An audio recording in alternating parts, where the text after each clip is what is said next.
funny. Yep. You know, because one thing that women do that men don't do is women talk. They talk about everything. Yeah. I mean, everything. We don't do that. Brothers No. be like, yo, look, No, dog, they I be don't do that. knocking I ain't it doing out. that. I'm just, Right, you know, right. they be up there with the machismo, if you will. Yeah, I'm not good. I'm I'm good. good. I'm good. Meanwhile, Right. dog at the crib crying because he Yeah. ain't all right. Right. But what we've been able to do is you know, talk to men on that granular level. So we were doing the Change Your Lifestyle, Change Your Life program for the Black Women's Health Imperative. So we're doing the program, and I had been teaching that for, gosh, almost seven or 8 years, but we never had a lot of black men in the program. So as we started to continue to develop, you know, we finally got to an area where we could start to get black men into the program, and it was culturally tailored just for black men. I had an opportunity to go to Atlanta to the 100 Black Men's Leadership Conference, and I was a closeout speaker. So as I'm up telling my story about my why, which all started with my youngest daughter. So I'm sitting on the couch, and in walks my youngest daughter. And she says, "Daddy," I said, "What, Jordan?" She says, "I heard all these stories about you being an elite athlete. You were a world-class sprinter, 1/10 off the world's record in a 60-yard dash. I know all your boys. I know all the coaches. I've been to the Hall of Fame dinners." And she says, "I want to see it." And I was like, "What do you mean you want to see it?" She says, "I want to see it." I'm like, "Well, go back in my office. There's some film. There's some scrapbooks. Right. You can look at that." She said, "No." She said, "Put down the unhealthy snacks and the adult beverages and get your butt up. We're going to go run." Right. So I'm like, "Oh, man, I'm in trouble because I'm not really in that great a shape." So she takes off and she busts through the house. And I'm trying to keep up with her. She gets outside and she's just running like this, man. And I'm trying to keep up with her. And I'm like huffing and puffing. I'm about ready to faint. You know, I'm sweating, I can't see. About after 15 minutes, I figured out what was going on. She's trying to kill me. That's right. She's trying to kill me. So her mother and her sister could collect the insurance money. Exactly. So I get back and I'm bent over and I'm about ready to faint. She says, "You know what, Daddy? At one time you had an opportunity to maybe go to the Olympics, Olympic trials and become an Olympian. So as an old man, you're going to be a senior Olympian. And I'm going to train you, and you're going to go to the Senior Olympics." So she had a vision. She had a vision. Okay, I'm with you. So she said, "You're going to eat healthy, you're going to do all that stuff." So after a year, I trained, went to the Senior Olympics, and became a Senior Olympian. There you go. So what happened was the roles had reversed, and I figured out what my why was. Because as young kids, you know, your kids, you're always dragging them around saying, "Keep up, keep up, keep up." And I'm like, "Keep up, Evan and Jordan, keep up." So the roles reversed. When I would go visit them in New York and in Chicago, they're always like dragging me around saying, "Come on, Daddy, keep up. We're going to miss the train, you know, just because of you, because you can't move anymore." So I'm like, I got to do something about this. So I really started training, eating healthy, and I'm like, I got to start helping some other brothers do this. So I had this opportunity to become a lifestyle coach and start teaching the program, Change Your Lifestyle, Change Your Life. And I told my why at that leadership conference. And after the conference, this brother came up to me, Al, he's like, "Man, that's incredible." He says, "I got the same story, you know, about my daughter wanting to hang out with me." Right. And he says, "We're going to do this, you know, for the 100 Black Men of Western PA. And he says, "I have a why too." And he says, "We have to do this program to give something back to these black men that are giving everything to the community." And that is how things started to get rolling. Yeah, I chased Pete down. You had gone over to a separate room. Yes, I went to another room. And so for me, I had literally 3 weeks before come back from the physician's office, and I had gotten told about being pre-diabetic. Made some changes, didn't stick, reduced it. Now I'm back there again. I'm like, this ain't working, and everything. And so Dr. Alexander at the 100 had talked about declaring war on diabetes. And I was like, yeah, I got to do this. As a president, you know, every president's meeting, we're talking about how do we get more of our members active and being part of it. And as you sit there, it's like, okay, so they're giving. What are we giving back? We're not a corporation. We can't give you bonuses. We can't pay you. What do we? I'm like, so in my mind, it's like, this is a great opportunity, you know, to give back to some of the brothers who are active, giving to the community. Plus, if their health is not there, they're not going to be able to give back. So I chased Pete down. I said, Pete, I grabbed your file. I said, Pete, I got to do this. We got to do this. He's like, okay. He said, yeah, give me a call, da-da-da. So I get home. Before I could call Pete, Pete's calling me. He's calling me. He said, hey, man. He said, hey, how do we get started? I said, all right. He's telling me, all right, we need about this many men and everything. I said, all right, I'm putting it out to my group here. So then Emmanuel comes aboard. Emmanuel and I have some history. We both were in the healthcare industry. He was medical device. I was pharmaceutical sales. He'll say that background. That's how we met and everything. And he said, oh, I got a story for you and everything. Boy, so he told me a story. And I'm like, oh, we got our coach. We got our coach. This is the right guy. So you tell me.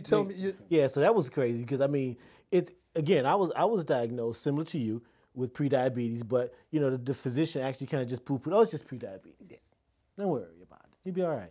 So the long and short of it is, I knew about diabetes because I've been in healthcare. In the last 24 years, I worked directly with vascular surgeons and cardiac surgeons, so I was in surgery.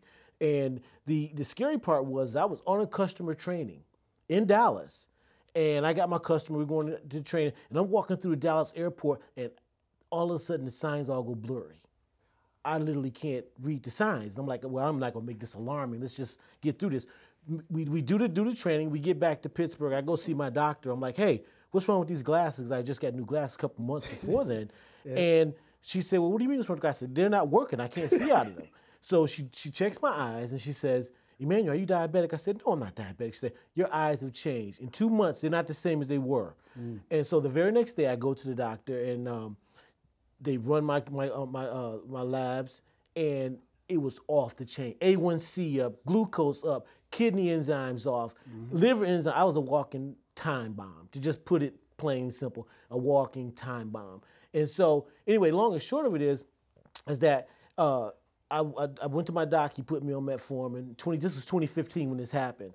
So, you know, I'm reading up on it, and the thing about it that scared me the worst is that working with vascular surgeons and cardiac surgeons, I have actually witnessed the devastation that diabetes causes on the body. You know, I've been there to see toes taken off and feet taken off and legs taken off, and it's not a pretty sight.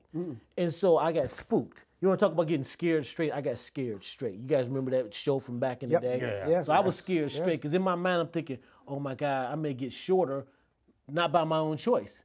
You know, these guys are going to go in there and start cutting. So at that point in time, I changed my diet, changed my exercise habit. And the thing of the matter is, I didn't think I was that out of shape. However, I got to be honest with you.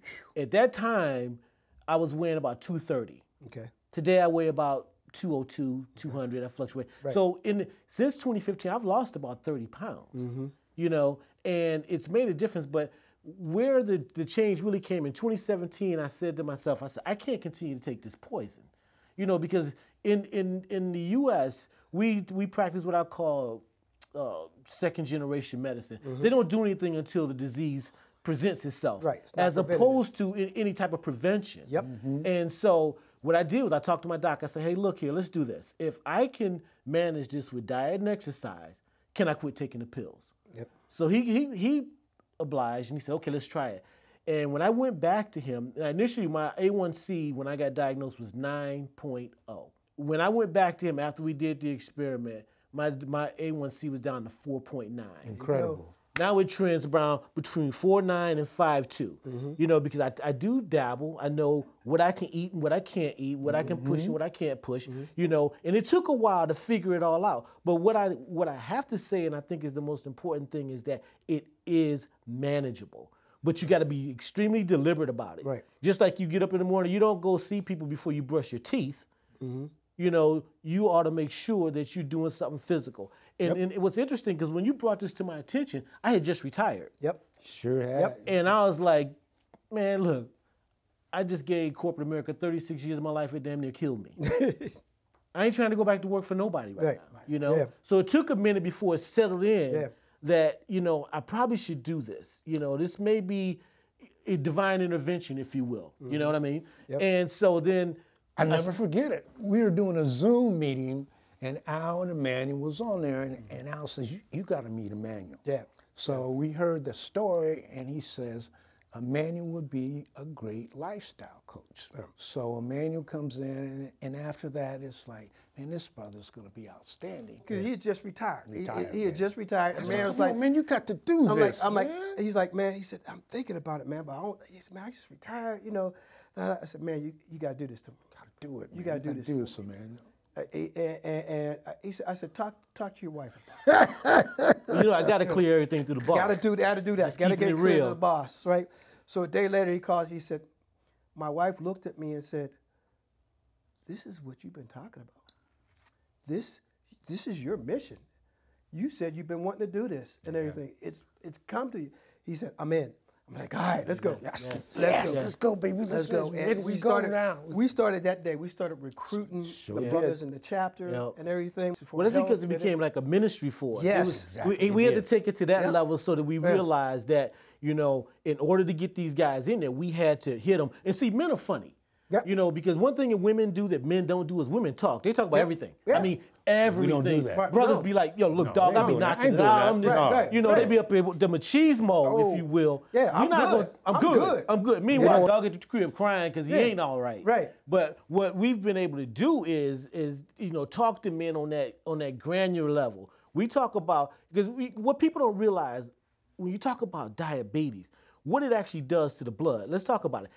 It makes the blood thicker. Yes, it does. Makes it more viscous. So if you have a problem with blood going through a vessel that's this big, what do you think it's going to do when it's got to go through a capillary that's this big? So you ain't getting no flow. And blood flow, regardless of where it goes, if it ain't flowing, it ain't flowing. We start talking to them like, you know, you grab the syrup bottle after it's all sticky. That's your blood. It's the That's the sweetness in the blood. That's the stickiness, and it's sticking to the walls of your veins. Atherosclerotic disease showing up, and that's when you know you got if your blood is full of all lipids, now it's sticking to the wall. You know, and I think the benefit was because we were already the majority of these men were already in the chapter. We had a relationship with them and everything. They knew our background. We got a couple guys that are already diabetic. He said, yeah, they can get the program. I said, get them in, man. Get them in now. So I like, Van, you're in and everything. And it built and everything. So in November, here we go. We kicked it off. Here we go. Boom. And it was great because we talked about, brothers, if you come in, you trust the process. You know, from our background. Exactly. That's you will become champions. Yes. You will become champions for your health. If you trust the process. And the brothers start coming in, Al started bringing them in, and we started kicking the program off, and they became the pioneers. And I remember that first meeting, they start sharing. And everything, and their growth and everything. And it's like, man, it's like, I think we went an hour and a half that first meeting. Easy. Easy. We're supposed to be an hour. We went an hour and a half, right? And getting off, and brothers are all smiles and everything. And remember what really capped the whole thing off? Which one are you talking about? The young brother. This is the brother this is one of our 300-pounders, because you know we got a couple 300-pounders in the game. And Dog was like, you know, because we were talking about our why. And he said, this is my why. And he picks up this pretty little 18-month-old baby. And held in front of the And boom, all the brothers went. It wasn't a dry on the call. It was, brilliant brother, PhD.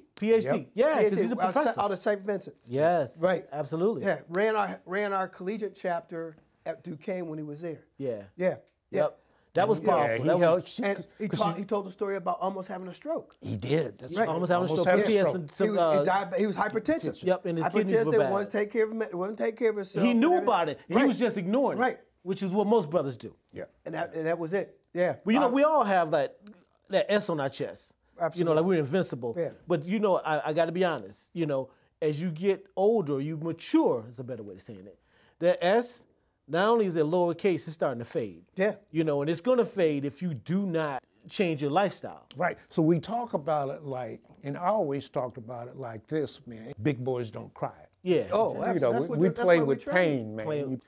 When you're 18 to 25, you think you're invincible. Absolutely. We all there, Oh, man. my You God. know, you play with pain. Right. And No what fear. happens is it's like a generational thing. Yep. Because my father was like that, and all my boys, their fathers were. That's right. Like that. And the next step, as you get to be in your 30s and 40s, you know, you're trying to advance your career, you're trying to raise your family, and then all of a sudden, man, it's time to go in where they bend you over. You got to get that dreaded test where they may not cut their fingernails. And before you know it, boom, you hit with a chronic disease. Well, and you know the crazy thing, and what I found out, and I believe this contributed to my situation a little bit, is that we underestimate the gravity of stress. Yes. Because we live with stress every day. You know, and I mean, we pour stress on our Cheerios in the morning because that's the life we live. Right. You know, James Baldwin had a beautiful quote. He says, "To be a black man in America and be reasonably conscious is to be angry every minute of the day." Yeah. And I'm paraphrasing. It's something like that, but it is so powerful. But he's right, because you wake up and you never not aware of your blackness in America. And we're not allowed to say anything about it. You can't say anything about it. You can't. You got to deal with it. Exactly, You know, but where that rub dirt goes- on it and get going. Right? exactly. Get off that ground, rub dirt on it, and keep moving. That's right. But where that goes, though, is that when you carry that level of stress, it kicks in certain hormones, and cortisol is one of them. Cortisol And continuously. cortisol is a fight or flight type of a hormone, which is okay when you're fighting and flighting.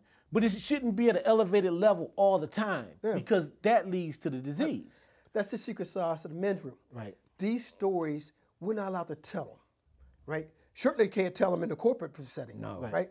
With other colleagues and everything. So the men's room allows this to come out. It's our barbershop, right? Yeah. You know, you go to the barbershop, you're sitting around, the basketball game's on, and you're debating who's better, Kobe or LeBron. We're in the men's room. We're having those same conversations, but it's about each other. It's about our health.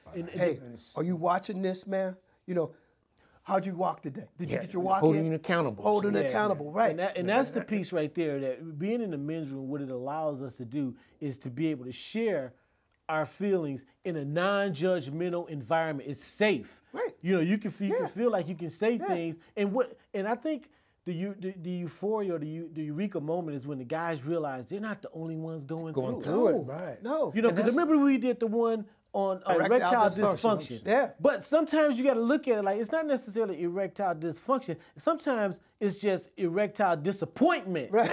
There you go. And what I mean by that is that it's not because just because you didn't perform on that day, Right. you may be able to perform on another day. You can't internalize it, but because if you're not talking to other people about it, Well, you don't know. internalize it because you don't know the cause behind it. Exactly. You don't know the cause behind it. You're out here, it's like, what's going on? Right? And you ain't gonna tell nobody about it. That's right. So, and I don't know if you remember, I ain't gonna mention no names or anything, but one of the brothers on there, we started talking about this, and you were talking about the blood flow, and like an aha moment. You could literally see it on his face like, Yes. It's a wake-up moment for him. That's You right. can see it. That's right. whoa. You know, and I'm like, yeah, I ain't gonna touch that one. I Yeah. don't wanna But it was a powerful moment Yeah. because for him, all of a sudden he got clarity. He knew the why. Yes. Knew the why. He knew why this was happening. And that's the part that makes the men's room sticky, because now you're seeing things that you're going through that somebody else is going through. And now we can share ideas. You know what, bro? Try this. Yeah. Do this. And now you can now you feel better. The great thing about that is the accountability factor. Right. Because the brothers are making phone calls, they're sending text messages. Manuel's calling me, say, hey, Pete, did you do this? Did you do that? Yeah. And what happens is your behavior is changing right before your eyes. And you don't even know it. Right. And what happens is your lifestyle is changing. The men's room is the brotherhood that won't let you quit. That's real. You gotta keep moving. You gotta keep going. Men's Room.